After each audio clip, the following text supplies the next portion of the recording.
예심으로 수요 저녁 예배를 주님 앞에 올려드리도록 하겠습니다.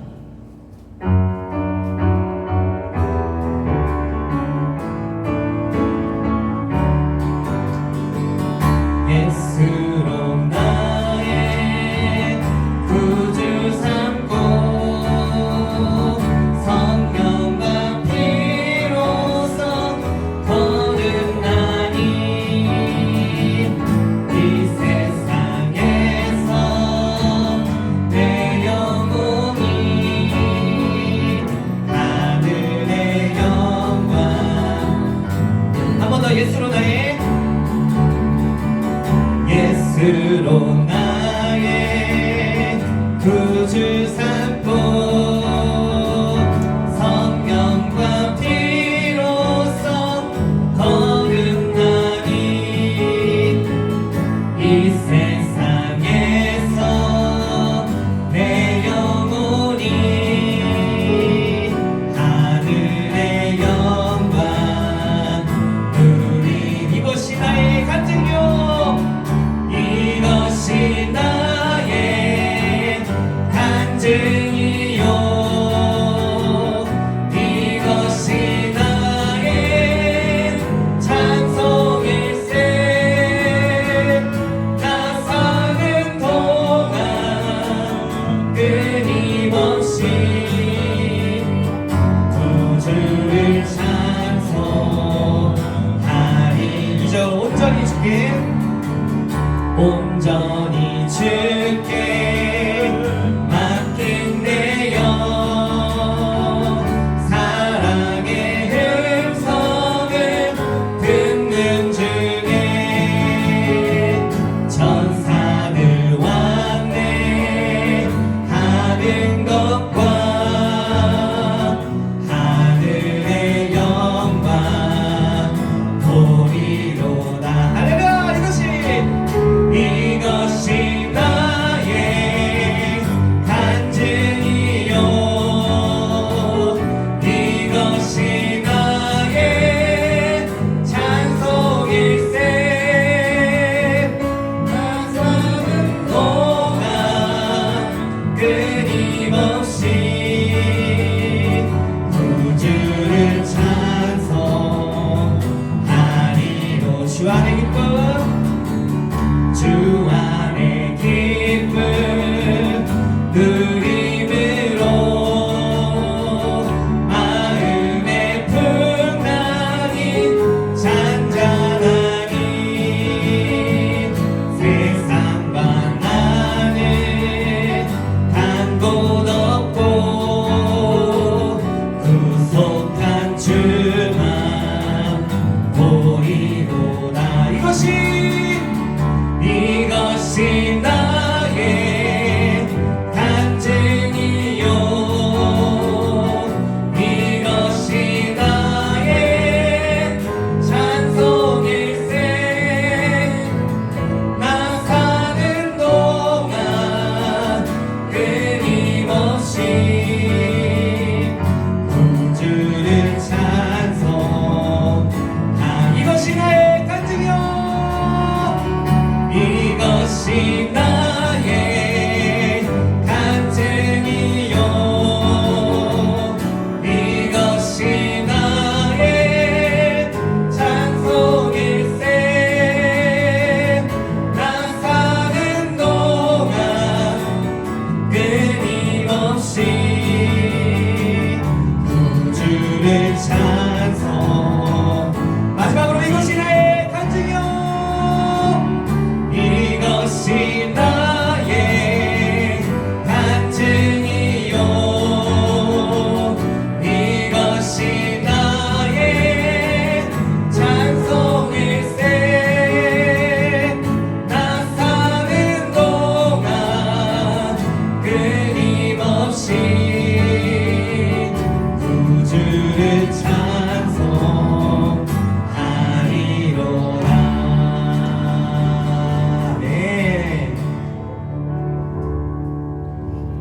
손뼉 치며 좋은 시간 하나님을 찬양하겠습니다.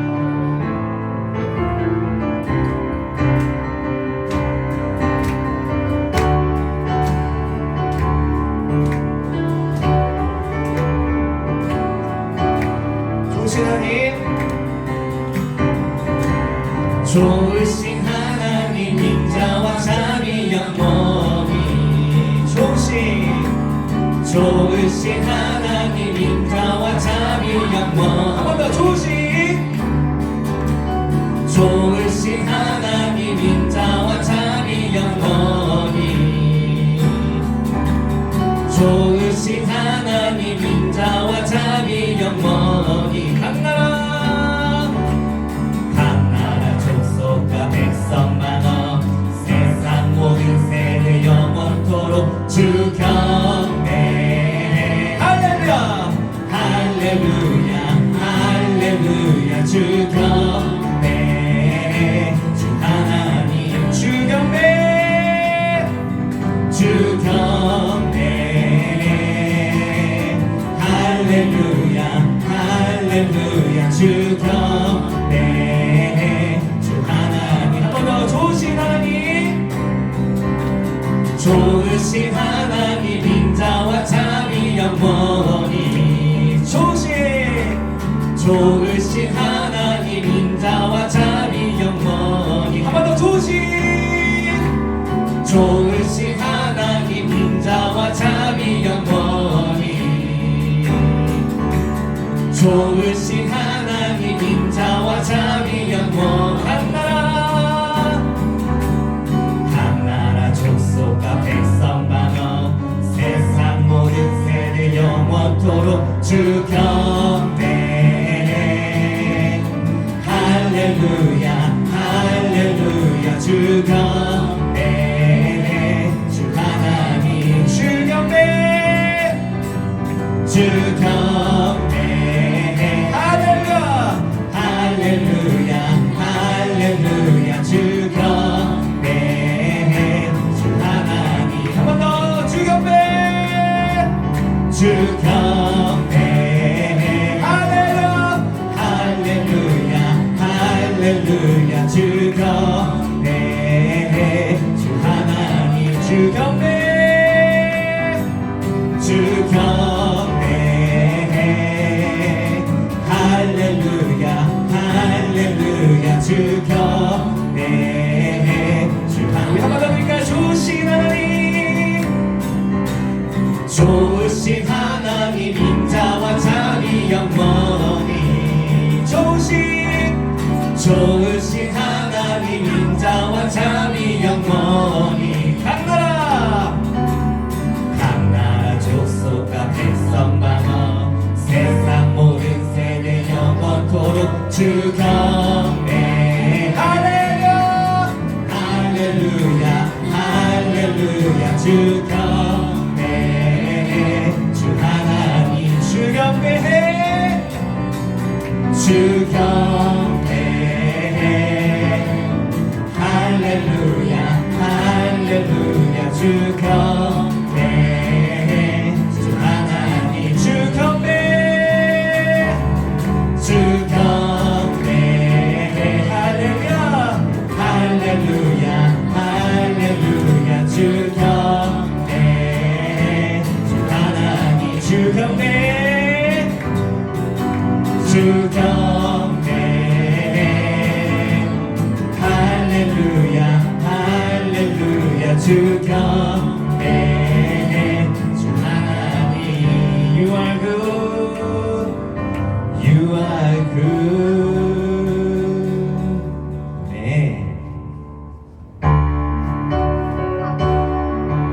우리는 주님께서 우리를 죄에서 해방시켜 주셨습니다. 믿으십니까?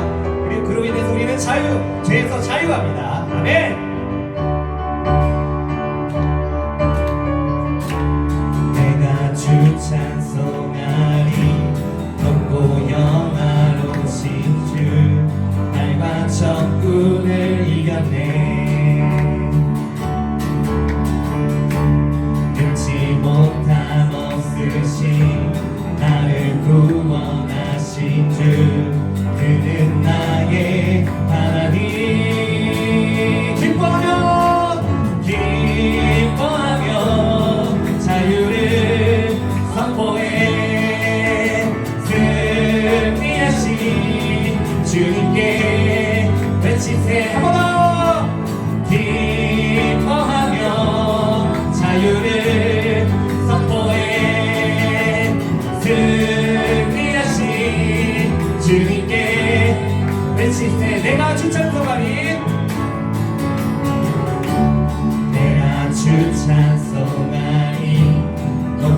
영화로우신 주 말과 적군을 이겼네. 한 번 더. 내가 주 찬송하리. 내가 주 찬송하리. 높고 영화로운 주 말과 적군을 이겼네. 능치 못함 없으신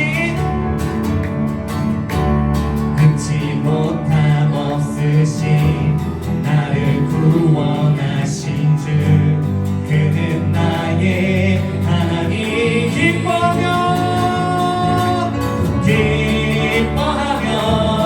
자유를 선포해 승리하신 주님께 외치. 한 번 더. 기뻐하며 자유를 선포해 승리하신 자유를 외치세. 나는 자유해. 나는 자유해. 나는 기뻐해. 주 안에서 난 뛰놀리. 한 번 더. 나는 자유해. 나는 자유해. 나는 기뻐해. 주 안에서 난 뛰놀리. 한 번 더. 찬송할까? 내가 주 찬송하리. 내가 주 찬송하리. 높고 영화로우신 주 말과 적군을 이겼네. 능치 못함 없으신 나를 구원하신 주 그는 나의 하나님. 마지막으로 기뻐하며 자유를 선포해 승리하신 주님께 외치세. 나는 자유해. 나는 자유해. 나는 기뻐해. 주 안에서 난 뛰놀리. 나는 자유해. 나는 자유해. 나는 기뻐해. 주 안에서 난 뛰놀리. 아멘. 우린 죄에서 자유롭습니다. 아멘. 할렐루야.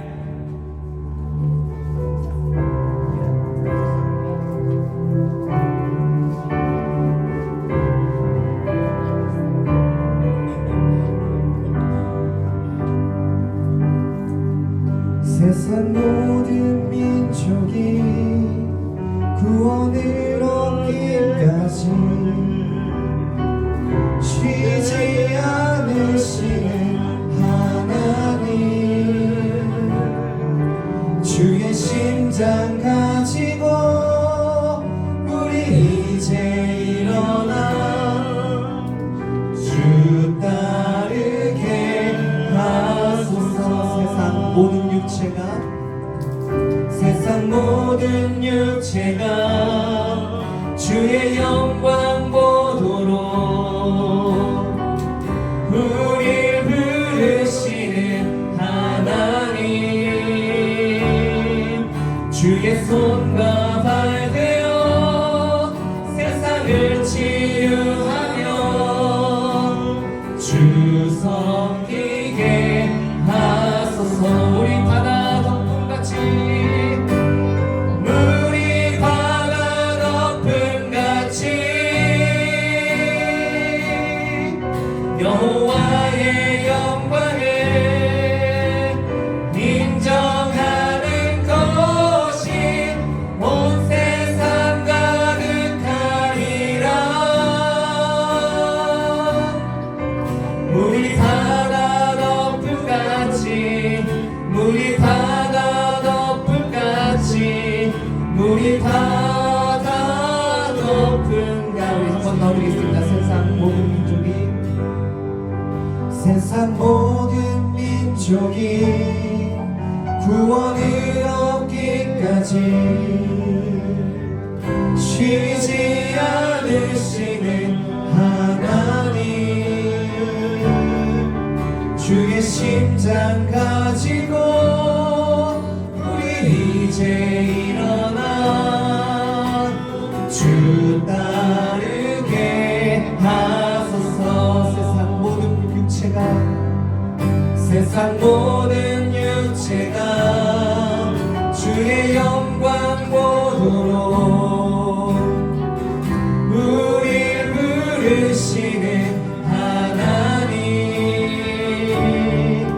주의 손과 발 되어 세상을 치유하며 주 섬기게 하소서.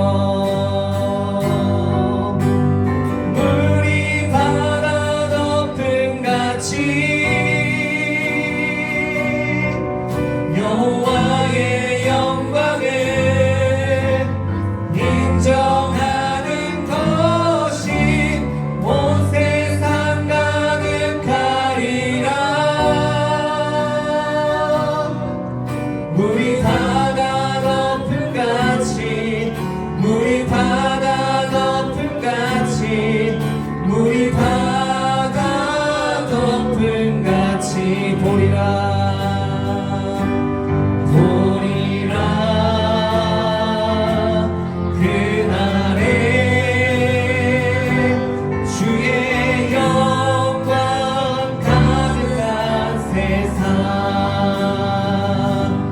우리는 듣게 되리. 온 세상 가득한 승리의 감성. 우리 바다 덮음같이, 우리 바다 덮음같이 여호와의 영광을 인정하는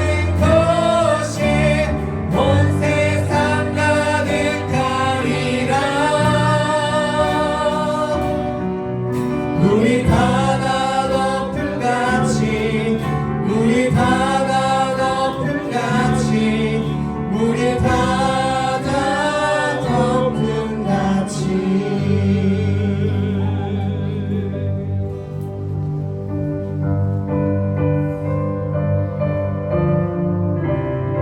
우리의 섬김이 천국에서는 정말 해같이 빛날 줄 믿으며 항상 낮은 자리에서 섬기는 마음으로 섬기는 우리 교회가 되길 원합니다.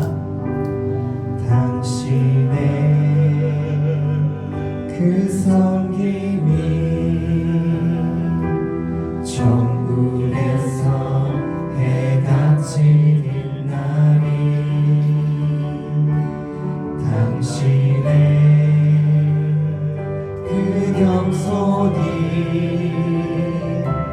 천국에서 해같이 빛나리. 당신의 그 믿음이, 당신의 그 믿음이 천국에서 해같이 빛나리.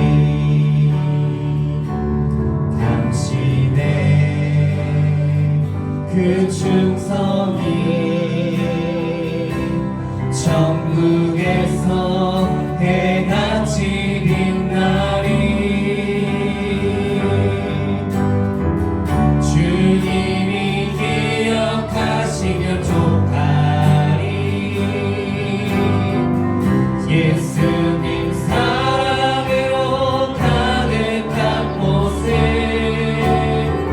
천사도 흠모하는 아름다운 그 모습 천국에서 해같이 빛나리. 당신의 그 순종, 당신의 그 순종이 천국에서 해같이 빛나리. 당신의 그 사랑이 천국에서 해같이 빛나리. 당신의 그 찬송이 천국에서 해같이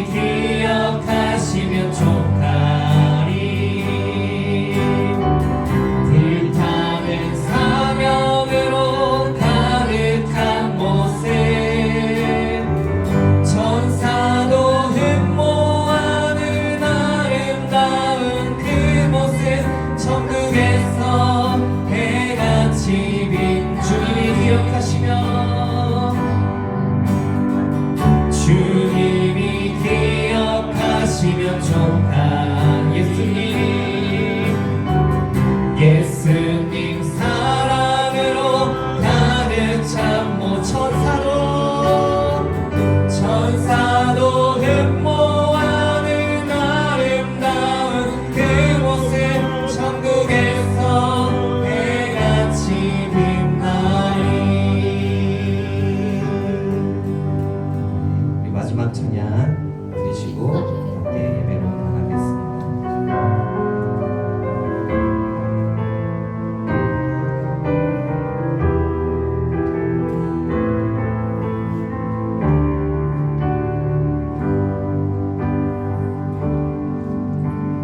하늘의 영광을 다 버리고 낮은 이곳에 내려오신 주 죽기까지 나를 사랑하신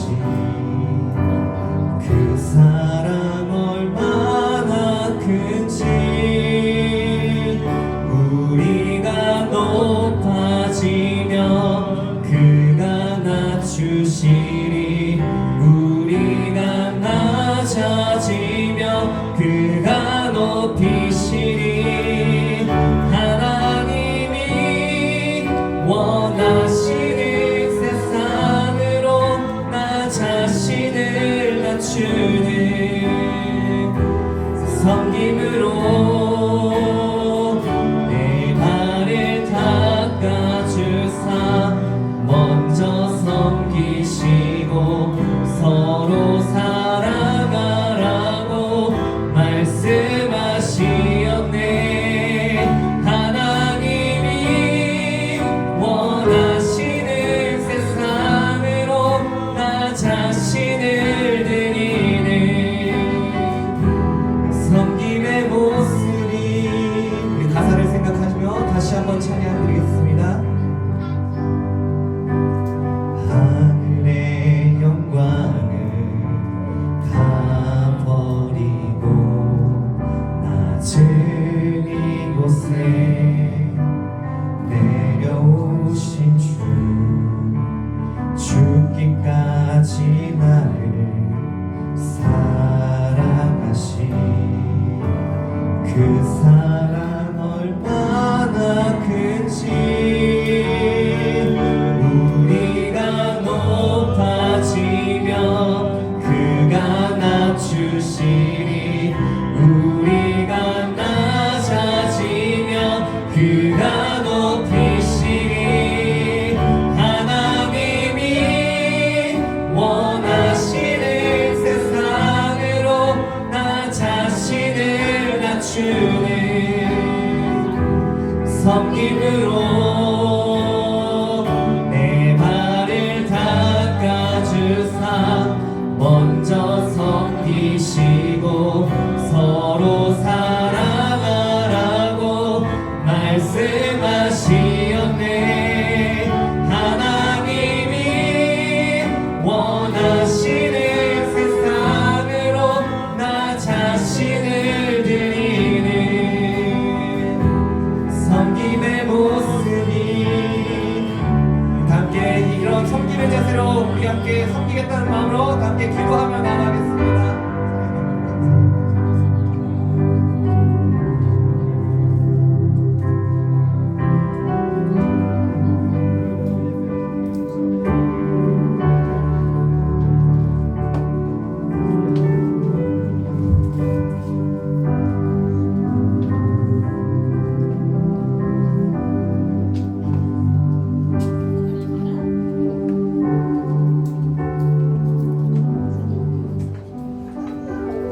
우리 다 같이 사도신경 하심으로 신앙 고백 드리도록 하겠습니다.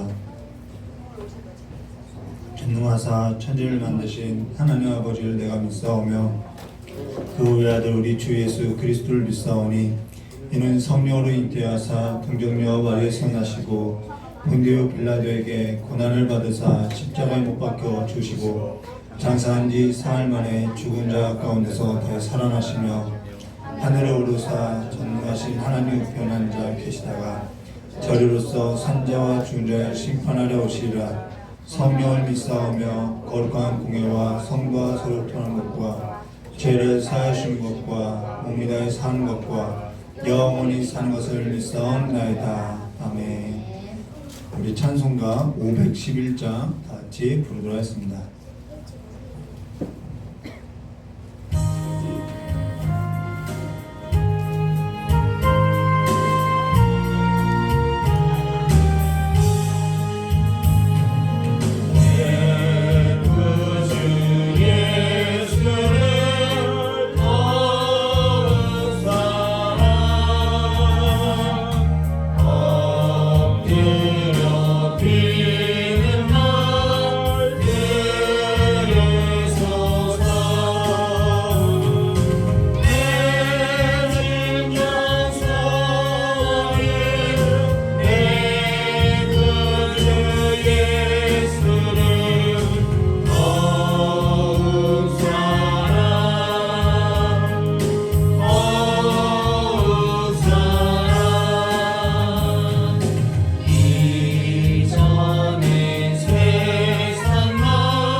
우리 나눌 하나님 말씀은 욥기서 33장 1절부터 7절까지의 말씀 교도하도록 하겠습니다. 욥기 33장 1절에서부터 7절까지의 말씀 한 절 한 절 교도하도록 하겠습니다.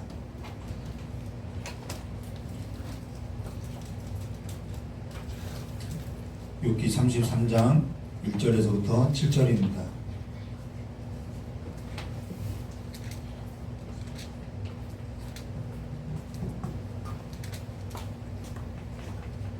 제가 먼저 1절부터 교도하도록 하겠습니다. 그런즉 욥이여 내 말을 들으며 내 모든 말에 귀를 기울이길 원하노라. 내 마음의 정직함이 곧 내 말이며 내 입술에 아는 바가 진실을 말하느니라.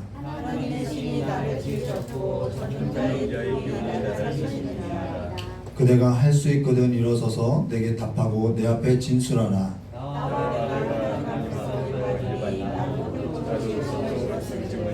함께하겠습니다. 내 위험으로는 그대를 두렵게 하지 못하고 내 손으로는 그대를 누르지 못하느니라. 아멘. 자, 기도하도록 하겠습니다. 좋으신 하나님 아버지, 우리의 삶에 있어서 하나님께로 더 가까이, 하나님께로 우리의 삶을 더욱더 가까이 인도하여 주시길 간절히 원하오며 귀하게 진 예수님의 이름으로 기도드리옵나이다. 오늘 욥기서 32장 1절부터 33절까지 우리 두 장에 걸쳐서 욥이 자신을 의인으로 여김으로라는 점으로 우리 함께 보도록 하겠습니다. 이젠 욥기에 있어서도 막바지에 이르렀는데요. 사실 욥은요, 이 욥은 26장부터 31장까지 자기 안에 있는 그런 고통, 고민, 갈등 이걸 이제 다 쏟아놓았죠.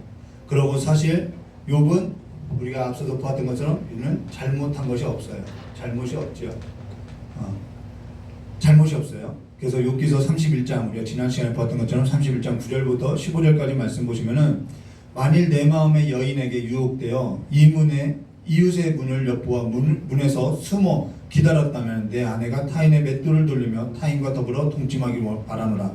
그것이 참으로 음란한 일이니 재판에 회부할 죄악이요 멸망하도록 사르는 불이니 나의 모든 수출이 뿌리째 뽑히기를 바라노라.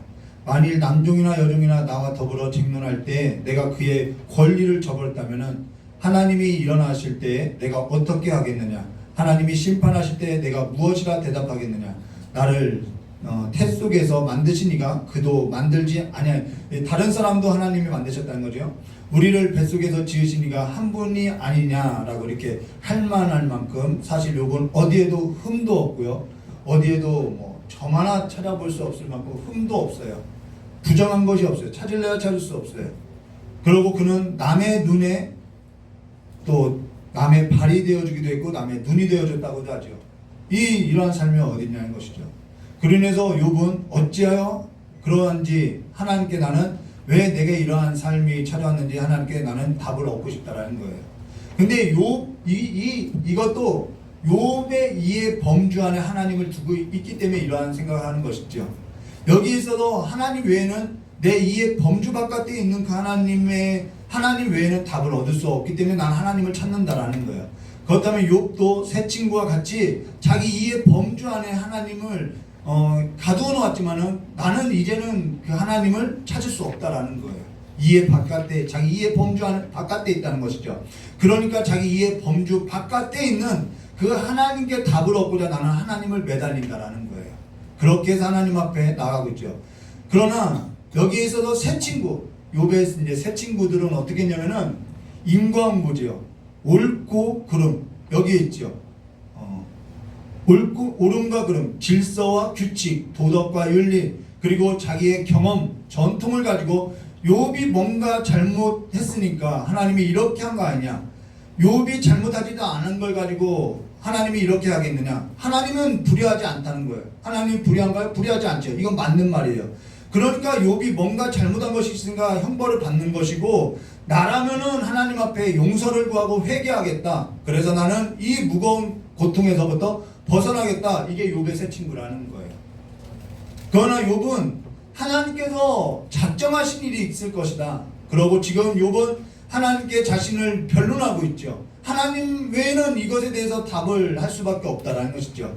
과거도 하나님은 나에게 있었고 현재도 하나님은 나에게 있었다. 그러나 지금 이 일에 있어서는 난 답을 찾을 수 없으니 더는 너희들은 입 닥쳐라 이 말이라는 거예요. 그리고 정말 이 새 친구는 욥을 꺾을 수 없기 때문에 욥에게 답을 주지 못하기 때문에 이제는 이 새 친구는 입을 닫게 되었죠.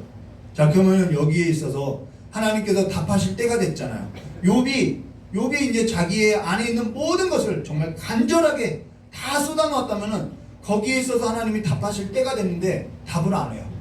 그리고 나서 갑자기 어디선가 한 사람이 끼어들어요. 그것이 오늘 나눌 엘리후라는 것이죠. 엘리후라는 거예요. 욥이 자기 고통에서 다 쏘았다면은 이제는 하나님이 뭔가 짠하고 나타나서 내가 이래서 그렇단다라고 답을 할 때가 됐는데 갑작스럽게 생각지도 않게 한 사람이 끼어들어요. 그래서 우리는 당혹하게 만든다라는 거예요. 좀 당혹하게 만드는 거죠. 이게 연극이나 어떠한 영화 같은 것에 나오면 좀 당혹스러운 일이 된다라는 거예요. 근데 끝에서는 하나님은 욥이 옳다라고 하고 새 친구가 틀렸다라고 말하고 있다라는 거예요. 그런데 여기 등장한 엘리후에 있어서는 이 엘리후는 아무런 언급도 하지 않아요. 하나님께서. 그렇기 때문에 이 엘리후에게 있어서 어떤 사람은 하나님이 나타나기 전에 하나님께서 보낸 사람이다 라고 말하고, 어떤 사람은 하나님께서 배제한 사람이니까 이 엘리후는 사단이 보낸 사람이다 라고 말한다는 것이죠. 그러나 하나님께서 엘리후를 배제했다고 해서 그가 사단이 보낸 사람이다 라는 것은 좀 억지스러운 해석이라는 것입니다. 자, 그리고 여기 엘리후는 이 새 친구와 달리, 이 새 친구는 다 히브리식 이름이 아닌데 이 엘리후는 히브리식 이름이라는 거예요. 여호와는 나의 하나님이다, 이 이름을 갖고 있다는 것이죠. 그러면은 우리 엘리후의 주장에 있어서 한번 보도록 하겠습니다. 32장 1절부터 5절입니다. 욥이 자신을 의인으로 여김으로 그 세 사람이 말을 그치니 남족속 부스 사람 바라겔의 아들 엘리후가 화를 내며, 자, 엘리후는 특징이 화를 내고 있어요. 화를 내니 내가 그 욥에게 화를 내면 욥이 하나님보다 자기를 의롭다 하며 또 새 친구에게 화를 내면 그들이 능히 대답하지 못하면서 욥을 정죄함이라. 엘리후는 그들의 나이가 자기보다 여러 해 위임으로 엘리후는 젊은가 봐요. 어린가 봐요. 욥의 친구와 욥은 나이가 많은데 엘리후는 나이가 적어요. 자, 여러 해 위임으로 욥에게 말하기를 참고 있다가 함께 있었어요. 근데 그냥 참고 있었어요. 세 사람의 입에 대답함이 없음을 보고 화를 내니라. 욥의 특징은 화를 내고 화를 내고 있죠. 근데 여기 엘리후가 화낸 이유가 있다라는 것입니다. 그건 욥이 자기가 의롭다고 하는 것으로 인해서 자기 하나님이 모욕당한 것 같다라는 거예요. 하나님이 불의한 것이 없는데 이 욥이 자기가 자꾸 이렇게 이야기하는 것을 통해서 잘못한 것이 없다고 이야기하니까 마치 하나님이 모욕당하고 불의한 것처럼 보이더라는 것이죠. 그리고 그런 욥에게 있어서 새 친구는 어떠한 답변도 하지 못하고 욥을 그냥 정죄하고만 있기 때문에 더욱 화가 나고 있다는 거예요. 근데 엘리후와 새 친구와 욥의 공통점 같은 것이 있는데 그걸 보면 하나님은 크다라는 거예요. 하나님은 크고 위대하다라는 거예요.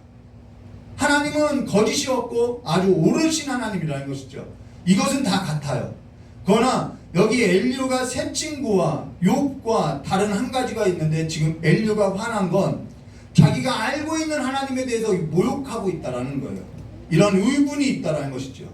그것이 다르다라는 거예요. 그로 인해서 엘리후가 갑자기 욥이 하나님이 답변하기 전에 끼어든 거죠. 그로 인해서 엘리후가 갑자기 욥이 자기 마음의 고통을 말하는 걸 듣고 하나님이 답변하기 전에 이렇게 네가 뭔데 감히 하나님을 모독해 하면서 내 하나님은 이런 하나님인데 너가 어떻게 하나님을 그렇게 말할 수 있어 하면서 지금 끼어들었다라는 거예요.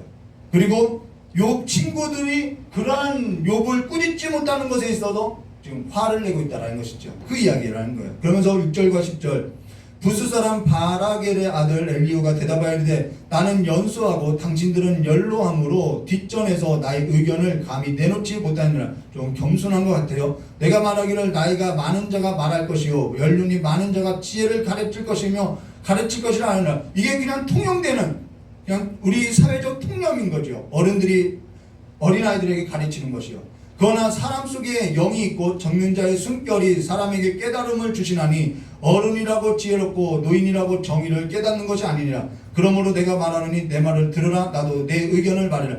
어른이라고 지혜롭거나 노인이라고 정의를 깨닫는 것이 아니다. 이 말을 어린아이가 하면은 듣는 어른으로서는 굉장히 기분 나쁜 말이겠죠. 어른이 들으면 기분 나쁜 말인데 이게 또 사실이라는 거예요.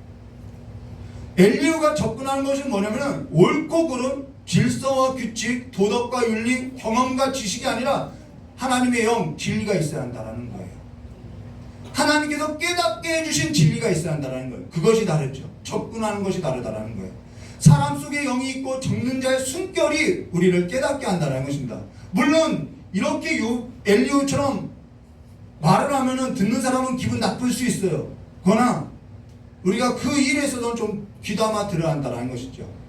그러면 깨닫게 한 주체가 누구냐면 하나님이시고 사람 속에 영을 준 것도 하나님이신데 그러면은 영이 우리가 기억해야 할 것이 뭐냐면 이 엘리후의 말 가운데 뭐냐면 영이 어른에게만 있나요? 하나님의 영이 어른에게만 있나요? 하나님의 영이 노인에게만 있나요? 그렇지 않죠. 영이라는 것은 생명이고요. 영이라는 것은 옳음과 그름에도 있고요. 모든 질서와 규칙, 도덕과 윤리, 경험과 지식, 전통 이 모든 것이 다 들어있는 것이 영이라는 거예요. 그런데 그 영이 빠진 상태에서 옳음과 그름만 이야기할 수는 없다는 것이죠. 영이라는 것은요. 하나님의 음성이라는 것은요. 어른들만 듣고 노인들만 듣는 거 아니에요. 지혜, 우리의 경험이 있다고 해서 그게 영이 있느냐? 그렇지도 않다라는 거예요. 하나님의 음성은 어린아이에게도 있다는 것이죠. 하나님의 영이라는 것은 목사에게만 있는 것이 아니라 요엘 선지자가 말한 것처럼 만민에게 있다는 것입니다. 만민에게 부어졌다는 거예요. 하나님의 영은 만민의 영이라는 거예요. 어른이라고 해서 지식 있고 지혜가 있고 깨닫는 것이 아니라 하나님이 영이 있어야만 사람으로 하여금 깨닫게 된다는 거예요. 근데 어른이라고 해서 규칙만, 질서만, 전통만, 경험만 가지고 들으려 하지 않는다면은 그걸 어떻게 영의 역사라고 말할 수 있냐는 거예요. 그건 심각한 문제죠. 하나님의 영이 어찌 그렇게 옳은 것만 이야기하고 어떻게 규칙만을 이야기하는 곳에서 하나님께서 역사할 수 있겠냐는 거예요. 하나님께서는 신음소리까지도 듣고 있죠. 교회 안에서 작은 아이의 그 울음소리까지 듣고 계시죠. 하나님의 영은 어디에나 있다라는 거예요. 근데 성도가, 직분자가, 교회가 그 작은 소리에서도 들을 수 없다고 한다면 우리는 많은 걸 놓치고 살아간다는 것이죠. 진정한 교회의 부흥의 시작은요, 작은 소리로부터 듣는 것에서부터 시작됐다라는 거예요. 작은 자를 보지 못하는 것 같아도 이 작은 자가, 어린 자가 보지 못하는 것 같아도요, 듣지 못하는 것 같아도요, 더 많은 걸 보고 더 많은 걸 듣고 있다라는 거예요. 어른들이 하는 그 모든 걸 다 보고 듣고 있다라는 거예요. 그런데 그 어린아이에게도 하나님의 영이 있고 그 어린아이를 통하여서 보는 하나님의 있음을 우리가 기억해야 한다는 것이죠. 이게 엘리후의 주양이라는 거예요. 한국교회가 그런 의미에 있어서 굉장히 큰 위기에 있는 것이죠. 자, 그러고 나서 11절과 14절 말씀 볼까요? 보라, 나는 당신들의 말을 기다렸노라. 당신들의 슬기와 아이들이여 몰라서 말하는 것 아니지요. 당신들의 슬기와 당신들의 말에 귀를 기울이고 있었노라. 내가 자세히 들은즉 당신들 가운데 욥을 꺾고 그의 말에 대답할 자가 없도다. 당신들의 말하기를 우리가 진상을 파악하였으나 그를 추궁할 자가 하나님이시오. 사람이 아니라 하지 말라. 그가 내게 자기 이론을 제기하지 아니하였으니 나도 당신들의 이론으로 그에게 답하지 아니하리라. 뭔 말인지 모르겠죠. 이게 뭐냐면요, 새 친구에게도 이거예요. 이 엘리후가 새 친구에게 그러고도 당신 욥을 그렇게 꾸짖지 못하는 당신, 그 지혜를 가르치지 못하는 당신들이 어른입니까? 그러고도 어른입니까? 이 말이라는 거예요. 그러니까 이제는 내가 욥에게 내 이야기가 아니라 나가 사심없이 하나님의 답변을 내가 지금부터 말하겠습니다. 이 말이라는 거예요. 그러면서 15절과 22절에 그들이 놀라서 다시 대답하지 못하니 할 말이 없음이었더라. 당신들이 말 없이 가만히 서서 다시 대답하지 아니한즉 내가 어찌 더 기다리랴. 자, 엘리후는요 기다리지 못해요. 젊어서 그런가 봐요. 기다림이 없어요. 자, 나는 내 본분대로 대답하고, 의무는 있죠. 내 본분대로 나도 내 의견을 보이라. 내 속에서 말이 가득하니 내 영이 나를 압박함이라. 보라, 내 배는 봉한 포도주통 같고 터지게 된 새 가죽부대 같구나. 내가 말을 하여야 시원할 것이라. 내 입을 열어 대답하리라. 나는 결코 사람의 낯을 보지 아니하며 사람에게 영광을 돌리지 아니하리니 이는 아첨할 줄을 알지 못함이라. 만일 그리하면 나를 지으신 이가 속히 나를 데려가시리라. 이 말은 지금껏 듣고 있자니 내 속에서 천불이 나겠다라는 거예요. 내 영이 나를 깨닫게 하신 그것이 나를 압박해서 내가 답답해서 견딜 수 없다. 내가 못 참겠다. 이 말인 것이죠. 그러니 나도 이제는 한 말 하겠다. 그러고 나서 지금 내가 하는 말은 나는 아첨하려고 하는 것도 아니고 사람에게 잘 보이려고 하는 것도 아니고 사람에게 영광을 돌리려는 것도 아니고 나를 높이려는 것도 아니라 나는 사심없이 말하겠다. 이 말이라는 거예요. 그러니까 뭐라는 거예요? 경청하라는 것이죠. 33장 1절과 7절. 그런즉 욥이여 내 말을 들으며 내 모든 말에 귀를 기울이기를 원하노라. 내가 입을 여니 내 혀가 입에서 말하는구나. 내 마음이 정직함과, 자, 엘리후의 특징 정직함이에요. 나의 말은 정직하다.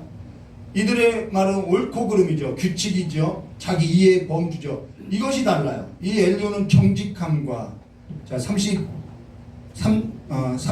3절. 내 마음이 정직함이 곧 내 말이며 내 입술에 아는 바가 진실을 바는, 이 사람은 진실함과 정직함이라는 것입니다. 하나님의 영이 나를 지으셨고 적는 자의 기운이 나를 살리셨느니라. 그대가 할 수 있거든 일어서서 내게 대답하고 내 앞에 진술하라. 나와 그대가 하나님 앞에서 동일하니 나도 흙으로 지으심을 입었은즉 내 위엄으로는, 자, 하나님께 흙으로 지음받았다. 이거는 진리죠. 이 사람은 진실하고요, 진리 가운데 서 있어요. 하나님을 알고 나 지으셨은즉 내 위엄으로는 그대를 두렵게 하지 못하고 내 손으로는 그대를 누르지 못하니라. 하나님 앞에서는 당신과 나나 일반입니다. 같습니다. 그러니까 하나님께서 내게 깨닫게 하신 것을 들으소서. 이 말이라는 거예요. 자, 그러고 나서 8절과 12절에요. 자, 8절과 12절은 욥이 말한 말을 그냥 그대로 인용한 거예요. 욥이 처한 현실. 자, 8절부터 12절요. 그대는 실로 내게 듣던 데서 말하였고 나는 그대의 말소리를 들었노라. 이르기를 나는 깨끗하여 악인이 아니며 순전하여 불의도 없거늘 흠도 없고 점도 없고 나는 깨끗하다는 거 욥이 말하죠. 참으로 하나님이 나에게서 잘못을 찾으시며 나를 자기의 원수로 여기사 내 발에 착고를 채우시고 나의 모든 길을 감시하신다 하였느니라. 내가 그대에게 답하리라. 이 말은 그대가 의롭지 못하니 하나님은 사람보다 크심이라. 이거는 이 말은 앞서서 우리가 봤던 새 친구가 언급했던 것과 같아요. 다르지가 않아요. 근데 새 친구와 다른 것이 있어요. 그게 뭐냐면 새 친구는 옳고 그름, 질서와 규칙, 인과응고, 경험과 전통, 도덕과 윤리 이것이 필요가 없다는 것이 아니라 엘리야가 그들하고 다른 것이 뭐냐면은 정직, 진실 이것이 포함되어 있다는 거예요. 정직과 진실이라는 것입니다. 이것에 있어서 우리가 이 엘리야가 하는 이 정직과 이 진실에 있어서 우리가 결론에 가서 볼 건데요. 지금 엘리야가 하는 말은 욥이 말하는 것처럼 자신이 잘못이 없다고 한다면은 하나님이 잘못이 있다는 것이냐, 욥이 듣고자 하는 것이 하나님이 뭔가 잘못하고 있다는 것이냐, 하나님은 그렇지 않다라는 거예요. 이 엘리야의 변론이죠. 그러나 욥은 자기의 고통에 있어서 지금 하나님께 답을 얻고자 할 뿐이라는 것이죠. 하나님께서 잘못했다는 것이 아니라 지금 자기 고통에 있어서 자기가 잘못한 것이 없는데 내가 너무나도 고통스러우니까 하나님께 답을 얻고자 한다는 것입니다. 그러나 이 엘리야는요 13절과 14절에 이렇게 말하는 거예요. 하나님께서 사람의 말에 대답하지 아니하신다 하여 어찌 하나님과 논쟁하겠느냐, 원망하겠느냐. 하나님은 한 번 말씀하시고 다시 말씀하시되 사람은 관심이 없도다. 이 말은요 사람이 관심이 없다는 것이 아니라 사람이 알아듣지 못한다는 거예요. 하나님은 계속 말하는데 사람이 들을 기가 없다는 거예요. 이 말은 그렇다고 해서 하나님께서 사람에게 답하실 이유가 있느냐, 그렇다고 해서 사람이 하나님께 옳지 않다고 할 수 있느냐, 하나님이 불의하다고 부당하다고 할 수 있느냐. 그러나서 하나님께서 여기에 있어서 뭐죠? 답하실 이유가 없다라는 거예요. 하나님께서는. 근데 하나님께서는 여기에 있어서 답을 하지 않는 것이 아니라 다양하게 말씀하시고 있는데 사람은 듣지 못한다는 거예요. 그래서 그 듣지 못함이 뭐냐면은 15절과 18절 사람이 침상에서 졸며 깊은 잠들 때나 꿈에나 밤에 환상을 볼 때 그가 사람의 귀를 여시고 경고로서 두렵게 하시니 이는 사람에게 그의 행실을 버리게 하려 하심이라. 사람의 교만을 막으려 하심이라. 그는 사람의 혼을 구덩이에 빠지지 않게 하시며 그 생명을 칼에 맞아 멸망하지 않게 하시나. 자, 하나님께서는 꿈으로도 환상으로도 깰 때든 잘 때든 쉬지 않고 채널을 우리에게 맞춰서 말씀하시고 있는데 사람의 귀를 열고 경고하시고 두렵게 하고 잘못된 행실에 있어서는 벗게 하시고 교만하여서 멸망으로 가게 될 그 구덩이에 빠지지 않도록 하시고 또 생명이 죽음의 자리에 가지 않도록 영혼을 망할 자리에 두지 않도록 끊임없이 하나님은 말씀한다는 거예요. 사실 오늘에 와서 깨닫게 되는 것이 뭐냐면 이 엘리야가 한 말인데요. 작은 일에도 이제는 하나님의 그 손길을 알겠어요. 정말 작은 일에도 하나님은 정말 괴롭게 하셔요. 우리의 삶을 그냥 두지 않으셔요. 근데 전에는 그게 너무나도 괴롭고 고통스러운가 그냥 문제밖에 보이지 않았죠. 근데 이제는 정말 작은 바람에도 떨리고요. 모든 신경이 하나님에게 집중되고요. 하나님의 영에 그냥 덮여서 살 수밖에 없다라는 거예요. 작은 일에도 하나님께 뭐 할 수밖에 없냐면 접촉되어서 살 수밖에 없다라는 거예요. 제 아내가 이래요. 너는 나를 믿니? 내가 오빠를 믿까? 오빠를 그냥 내버려 두는 것은 오빠가 한 눈만 팔아도 하나님이 칠 건 아니까 그냥 하나님 믿고 살아. 이건 거예요. 한 눈을 팔 수 없어요. 그러고 나서 알게 된 것이 뭐냐면 하나님이 나를 왜 이렇게 사랑하실까? 그걸 알았다라는 거예요. 조금이라도 한눈 팔지 못하게 하였죠. 조금만 마음만 잘못 먹어도 하나님께서는 바로 징계하시죠. 그 징계를 알겠더라는 거예요. 바로 징계하세요. 바로 음성을 주세요. 이젠 눈으로 보게 되더라는 것이죠. 그저 저를 하나님의 나라 내 영혼을 멸망의 구덩이에 두지 않게 하시기 위해서 하나님이 얼마나 그렇게 애지중지 이끌어가는지 이제는 눈으로 보게 되더라는 거예요. 마음조차 삐뚤어 먹을 수 없지요. 지금 엘리후가 하는 말이 그거라는 거예요. 야, 너가 잘못했으니까 벌을 줬어. 그게 아니라 하나님께서 너를 얼마나 챙기는지를 보라는 거예요. 이게 다른 거죠. 지금 엘리후가 하는 말이 그거라는 거예요. 그래서 19절과 22절에 이렇게 말하고, 혹은 사람의 병상의 고통과 뼈가 늘 수심의 그 징계를 받나니, 이 징계라는 단어를 다시 해석해 드릴게요. 그의 생명은 음식을 싫어하고 그의 마음은 별미를 싫어하며 그 살은 파리하여 보이지 아니하고 보이지 않는 뼈가 드러나서 그 마음은 구덩이에 그 생명은 멸하는 자에게 가까워지느니라. 개역 성경은 이것을 잘 표현하고 있지 못해요. 세 번역으로 이 성경 구절을 읽어드릴게요. 19절에요. 하나님은 사람에게 질병을 보내시고 잘못을 고쳐주기도 하시고 사람의 육체를 고통스럽게 해서라도 잘못을 고쳐주시기를 원한다. 이 말이라는 거예요. 지금껏 죄에 있어서 형벌로 보았다면 엘리후는 하나님께서 너를 고치기 위해서 징계하신다라는 거예요. 질병도 줄 수 있다라는 거예요. 죽지 않게 망할 자리에 두지 않도록 너를 계속해서 징계한다라는 거예요. 너를 얼마나 사랑하는 줄 아니? 한눈 팔지면 사랑하니까요. 사랑하니까 한눈 팔지도 못하게 만든다라는 거예요. 그러면서 너무나도 중요한 사실 한 가지를 언급하고 있어요. 엘리후가 23절과 28절에요. 만일 1천 천사 가운데 하나가 그 사람의 중보로서 함께 있어서 그의 정당함을 보일진데 하나님이 그 사람을 불쌍히 여기사 그를 건져서 구덩이에 내려가지 않게 하라. 내가 대속물로 얻었다 하리라. 그런즉 여기서 그를 건져서 구덩이에 내려가지 않게 하라. 내가 대속물로 25절이죠. 그런즉 그의 살이 청년, 이제는 회복을 말해요. 25절이요.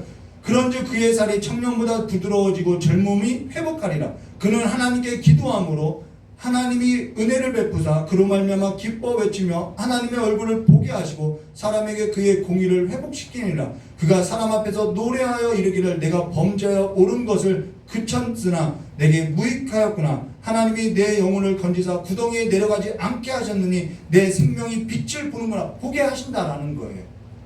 하나님께서 그를 무덤에 사망에 흑암에 내려가지 않고 저는 죽음을 무서워했는데 이제 무섭지가 않아요. 하나님이 얼마나 끔찍하게 사랑하는지 알고 나니까 무섭지가 않아요. 사랑을 받으니까 두려움이 떠나가더라는 거예요. 생명 가운데 살게 하시고자 그에게 무덤 가운데 사망 가운데 흑암 가운데 내려가지 않게 하고자 생명 가운데 살게 하고자 그에게 값을 대속물을 지불해서 그를 건지고 매를 치고 이끈다라는 거예요. 그렇기 때문에 징계한다라는 거예요. 하나님께서 놓지 않으신다라는 것이죠. 그러면서 29절과 34절에요. 실로 하나님이 사람에게 이 모든 일을 어떻게 한대요? 제3 행하나니 계속 행한다라는 거예요. 그들의 영혼을 구덩이에서 이끌어 생명의 빛을 그들에게 비추려 하심이라. 욥이 내 말에 귀담아 들으라. 잠잠하라. 내 말을 내가 말하리라. 만일 할 말이 있거든 대답하라. 내가 기쁜 마음으로 그에게 그대를 의롭다 하리니 그대는 말하라. 만일 없으면 내 말을 들으라. 잠잠하라. 내가 지혜로 그대를 가르치리라. 하나님께서는 제3에서 반복하여서 계속 우리를 고난 가운데 두시는 이유가 있다라는 거예요. 오늘 우리가 결론에 가서 이 정직함과 진실함이 뭔지 본다 했죠. 오늘 우리가 엘리후에게 있어서 결론 내릴 건 뭐냐면은 기독교 신앙이라는 것이 옳고 그름만 있나요? 그걸로 다 설명되나요? 질서와 규칙, 도덕과 윤리, 전통과 경험 이걸로 관해서 다 설명할 수 있나요? 설명 불가하지요. 이 세 친구는 설명 가능하다고 하는 거예요. 그러면 엘리후가 언급한 것처럼 사심이 없고 진실하고 정직하면은 진리로서 다 설명되나요? 그걸로서도 사실 부족해요. 그러면 욥이 언급한 것처럼 나는 흠이 없고 정결하고 거룩하고 나는 정말 깨끗하다고 하면은 그걸로서 기독교를 다 설명할 수 있나요? 설명 안 돼요. 어떤 걸로도 기독교는요 설명할 수 없어요. 그건 뭐냐? 엘리후는 사심이 없고 거짓이 없고 정직하고 진실을 말하고 진리에서도 언급한다고 하나 사실 그걸로도 부족하다라는 것이죠. 그러면은 엘리후가 정말 이 엘리후를 통하여서 하나님이 미리 이 사람을 보내서 나중에 하나님이 드러내고 싶어하는 것이 뭐냐면요, 이것을 드러내고 싶은 거예요. 가령 간절하게 기도하면 하나님께서 들으신다. 이 아까쯤에 엘리후가 말한 게 간절하게 기도하면 하나님께서 들으신다. 기독교 신앙이에요. 그게 그러면 이것이 옳지요. 옳은 거예요. 진리라면은 진리예요. 그러면 간절한 것이 기도에 있어서 조건이 되느냐? 간절한 것이 기도에 있어서 자, 간절한 기도에서도 전부 여러분이 응답받았나요? 그건 아니죠. 응답받았지 않아요. 간절하게 기도하면은 하나님께서 들으신다는 것이 진리인데, 옳은 것인데, 그러면은 간절하게 기도한 그 기도가 다 응답되었느냐? 그건 또 그렇지 않다라는 거예요. 근데 오늘 저와 여러분이 간절한 것이, 기도에서도 간절한 것이 옳은 것이냐, 진실한 것이냐, 이것이 그렇게 조건이 될 때는 그 간절한 기도에 있어서 하나님께서 들으시나, 간절한 기도에 있어서 간절한 것이 조건이 될 때는요, 그거는 무속이 된다는 거예요. 조건이 될 때는 무속이 된다. 내가 기도했더니 그렇게 되면은 그것은 옳은 일이 된다는 거예요. 간절한, 여러분 정성을 들이세요. 간절하게 하세요. 이것이 조건이 되면요, 무속이 되는 거예요. 뭐가 사라지면 하나님과의 가장 중요한 것은 이 하나님과의 관계를 이야기하고자 한다는 거예요. 기독교 신앙이라는 것은 하나님의 의에 있고요. 하나님께서 간절한 기도에 있어서 들으신 것은 간절한 것이 조건이 아니라, 어떤 것이 조건이 아니라 하나님께서 측은히 이 고통 가운데 있는 욥을 측은히 여겨주시는 그 측은함에 있다라는 거예요. 그로 인해서 모든 일에서도 하나님께서 우리를 불쌍히 여겨주시는 그 사랑, 그 아들을 내어주신 사랑에 기독교가 있다라는 것이죠.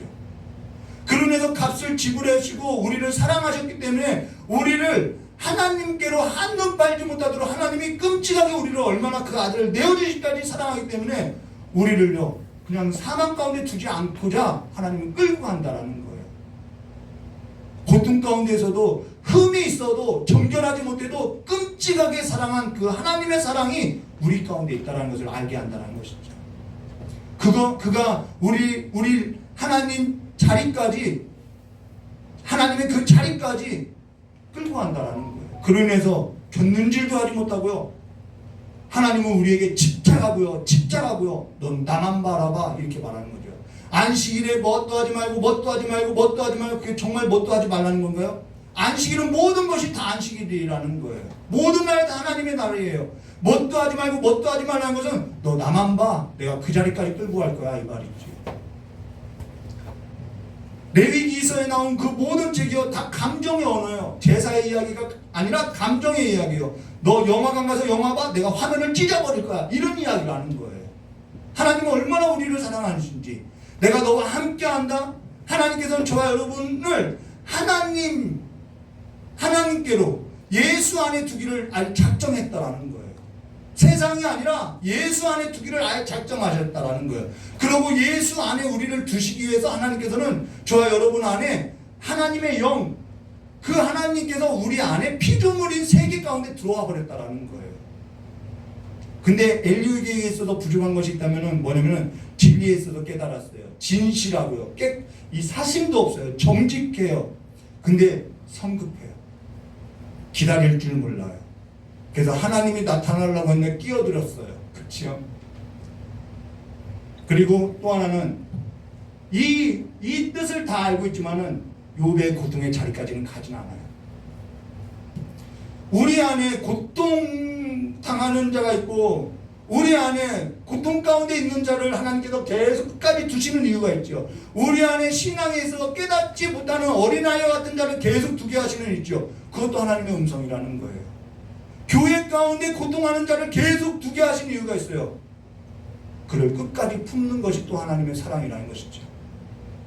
하나님께서는 그들 모두를 품고 있다는 것을 우리는 기억해야 하고, 우리는 이 진리 안에서 하나님께서 왜 교회 가운데 왜 저 사람을, 왜 저렇게 작은 자를, 왜 저렇게 연약한 자를 두었지?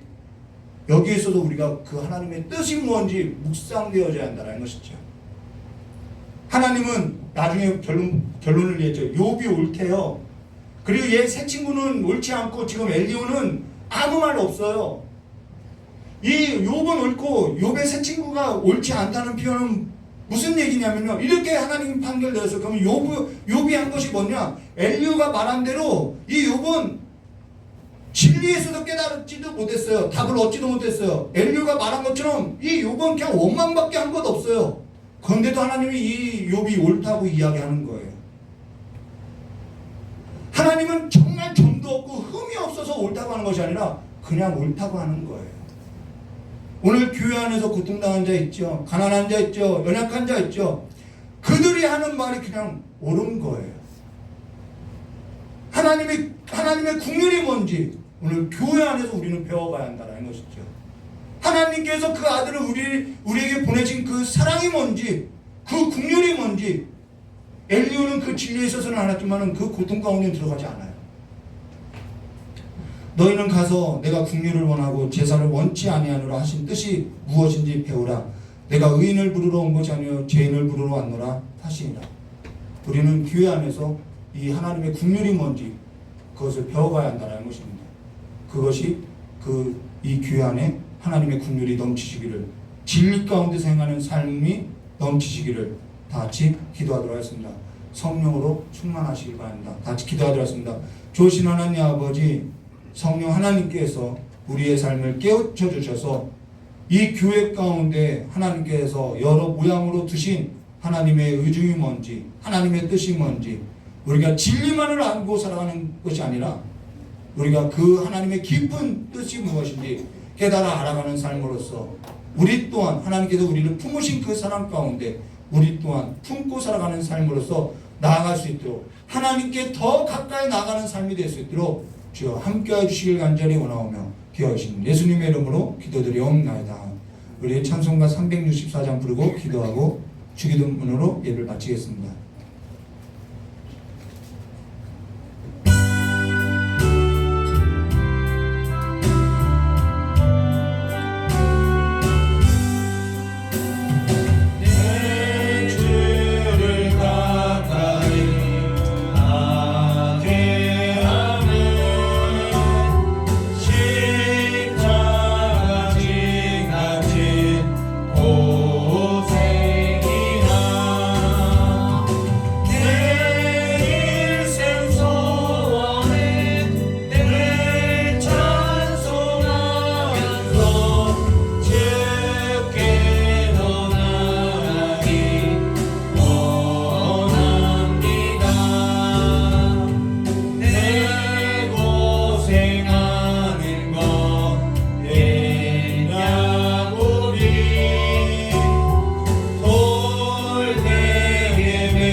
진리를 깨닫는 것 아니에요?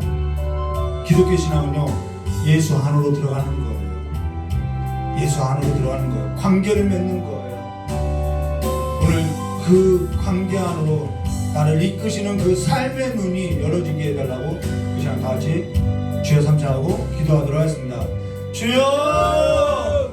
주여! 주여! 참으로 좋으신 하나님 아버지, 고통 가운데 있는 삶의 자리로 들어가게 하시고, 가난한 자들의 삶의 자리로 들어가게 하시고, 주님이 거하시는 그 삶의 자리로 우리를 이끌어 주시옵고, 이제는 한눈 팔고 이제는 내 마음을 다른 곳에 두는 것이 아니라 하나님께서 나를 이끄신 그 삶의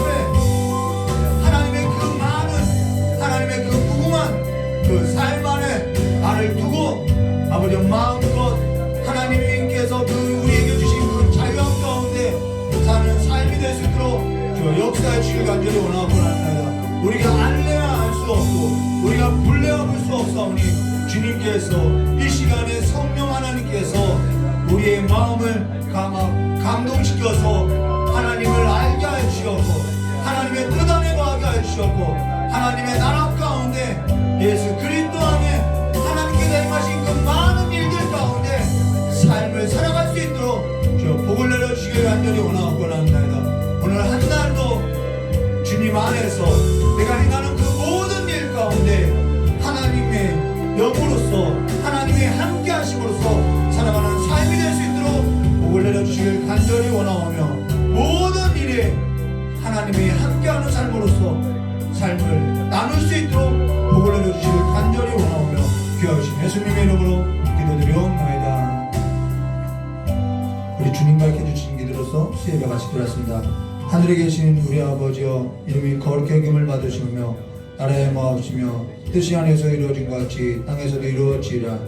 오늘날 우리에게 일용할 양식을 주옵시고 우리가 우리 죄진 자를 사하신 것 같이 우리를 사하여 주옵시고 우리를 시험에 들게 하지 마옵시며 다만 악에서 구하옵소서.